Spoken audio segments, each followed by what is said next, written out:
उदास आंखों से शांत पड़े पानी में न जाने क्या देखने की कोशिश कर रहा था। चांदनी सर्द रात में भी उसे ठंड का आभास नहीं था। उसने गर्दन उठाकर आसमान की ओर देखा और फिर सामने खाली पड़ी सीढ़ियों को देखने लगा। कितनी भीड़ भरा माहौल होता है दिन भर यहाँ, और रात होते ही सब शांत। लेकिन उसके मन में एक शोर अक्सर चलता रहा है। लड़के ने एक ठंडी आह भरी और वहीं लेट गया और गुनगुनाने लगा। सर्द मौसम की तन्हा कपकपाती रातों में एक अनसुना सा मेरे भीतर कुछ शोर बहुत करता है। जब छू के गुजरती है ये हवाएं मेरे गालों को, जब ओस की बूंदें ठहर जाती हैं मेरे होठों पर किसी मोती की तरह, जब रात का वो पहर महसूस कराता है मेरे जहन में तेरी मौजूदगी, तब मैं नहीं रहती। मैं घुल जाती हूँ तुम में कहीं। सर्दी की ठिठुरन पर तुम्हारी गर्म यादों का कंबल अक्सर ही लपेट लिया करती हूँ मैं। तुम्हारे ना होकर भी होने के एहसास से अलाव पर सेक लेती हूँ मैं अपनी हथेलियां और छू लेती हूँ उनसे अपने ठंडे गालों को, ये जानकर कि तुमने ही छुआ है इन्हें अनजाने में कभी। रात के वो पहर गुजरकर भी गुजरते नहीं हैं और फिर तुम्हारी यादों की भूल भुलैया में खोकर सुबह हो जाती है। पर मुझे इंतजार है उस सुबह का जो एक रोज तुम्हें अपने साथ लेकर आए। तुमसे मीलों की ये न जाने क्यों अब सजा सी लगती है। तुम्हारे बिना कटी रातें सुबह अब बेवजह सी लगती हैं। ये राज काजल से भी काली उन रातों में लिखा है, जिन रातों में तुम सिर्फ याद बनकर मेरे साथ रहे हो। हाँ, तुम मुझ में मेरे बाद रहे हो। हाँ, तुम। दो अलग अलग शहरों में मीलों दूर, रात के तीसरे पहर में दो दिलों में एक जैसा ही एहसास था। उन दो जोड़ी आंखों में कुछ था तो सिर्फ इंतजार। ये इंतजार अगर इधर था तो शहर से मीलों दूर उस तरफ भी था।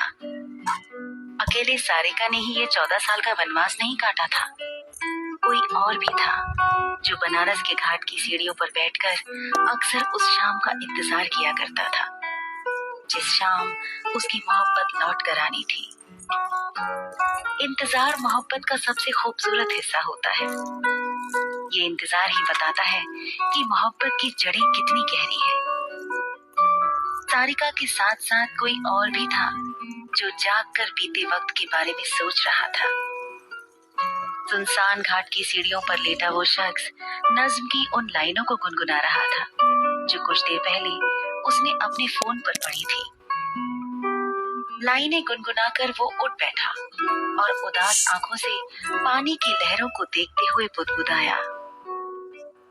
इंतजार से थके इन आंखों में एक ख्यालात चाहता हूँ। इन नज़्मों को लिखने वाले, मैं तुझसे एक मुलाकात चाहता हूँ।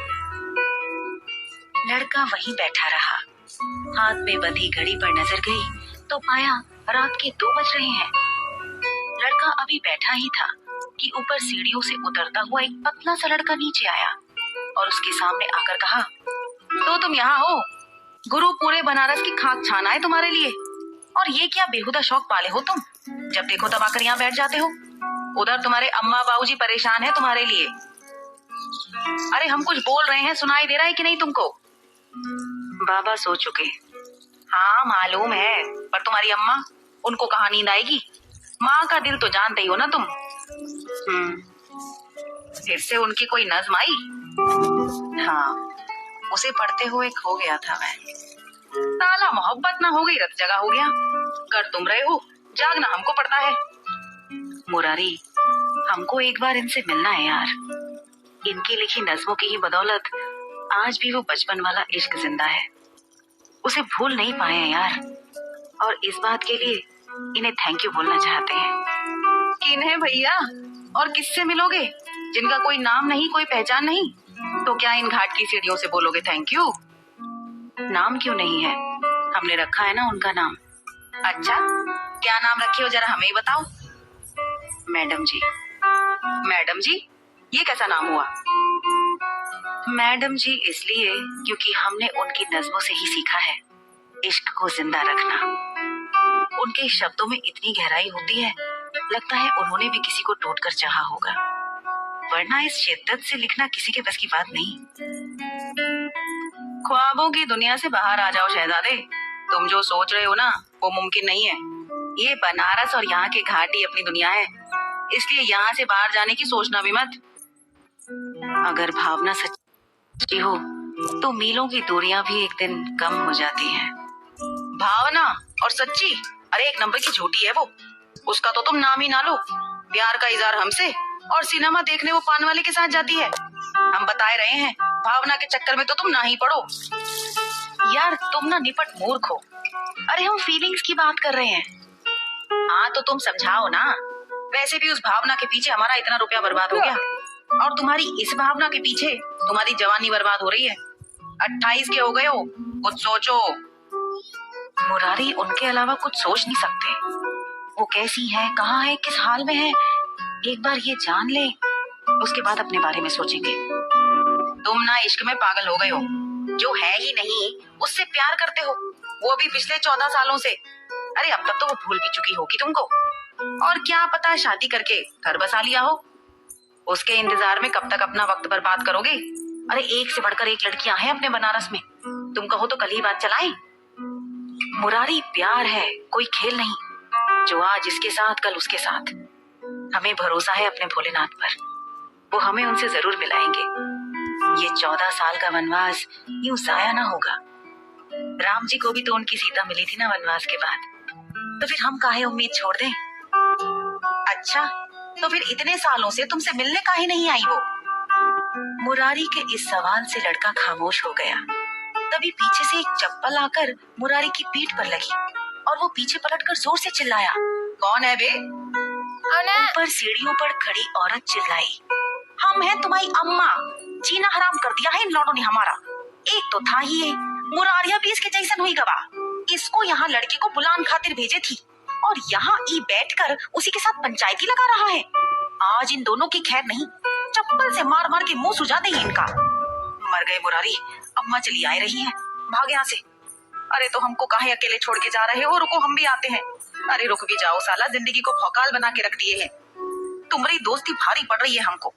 इश्क तुम करो, तुम्हारी अम्मा की चप्पल हम खाएं। कहते हुए मुरारी भी लड़के के पीछे भागा। रुक जाओ तुम दोनों, आज खैर नहीं है तुम्हारी। नाक में दम करके रखे हो हमारे। चप्पल हाथ में उठाए अम्मा ने भी उनके पीछे दौड़ लगा दी। बनारस की गलियों में आधी रात को वो नजारा देखने लायक था। मोहब्बत का मारा लड़का आगे, उसके पीछे मुरारी और उन दोनों के पीछे अम्मा। ऐसा हफ्ते में 1-2 बार देखने को अक्सर मिल ही जाता था। पर वो लड़का, उसे कुछ समझ नहीं आता और बीते वक्त की यादें उसे अपने साथ घाट पर ले आती।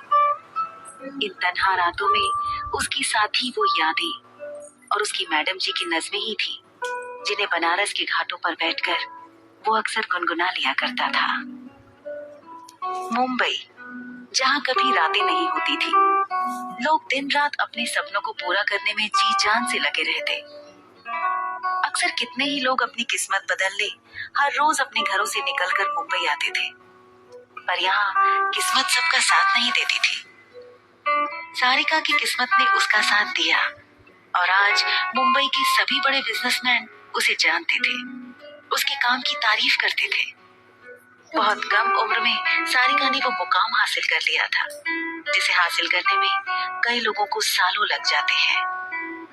उसके हम उम्र लड़कों ने कई बार उसके सामने दोस्ती, प्यार और शादी तक का प्रस्ताव रखा, पर सारिका हर बार सहजता से इस बात को टाल देती। उसकी जिंदगी में कुछ था तो वो था उसका काम और दूसरा उसका राजड़ा। रश्मि के घर से निकलकर सारिका सीधा अपने ऑफिस पहुंची। आज वो ऑफिस 1 घंटे पहले ही आ गई। उसने सभी जरूरी काम निपटाए और नवीन को बुलाकर आने वाले कुछ दिनों का काम समझा दिया। सारिका ने ऑफिस से 1 हफ्ते की छुट्टी ले ली। इतना एतबार तो अपनी धड़कनों पर भी हमने ना किया जितना आपकी बातों पर करते हैं। इतना इंतजार तो अपनी सासों का भी न किया जितना आपके मिलने का करते हैं।